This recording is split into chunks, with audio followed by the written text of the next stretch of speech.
فادي أندروس، أنت أعطيتنا رأيك في تجربة الستار أكاديمي بالنسبة لك اللي حققت لك جزء من حلمك، ولكن حاب نسألك توا ترى أنه البرامج هذه والمنوعات هذه ما زالت في نفس المستوى، ما زالت تستقطب نفس الاهتمام تاع الجمهور ولا قلت؟ لا اكيد اقل شوي اذا بدك يعني، لكن هي الفكره اذا شوي يمكن بتروح، يمكن ستار اكاديمي ببطل على شيء يمكن سنتين، بحس بس يرجع بيكون اقوى، لانه العالم صارت عرفتي عم تتعود اكثر واكثر، يعني صارت عم بتشوف شيء مثل روتين اذا بدك.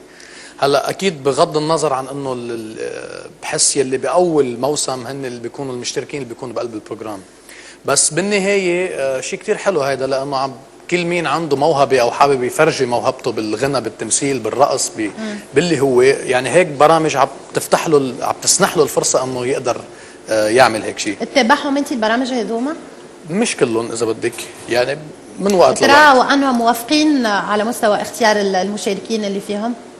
لكن كل برنامج له الستاندرد تبعونه اذا بدك.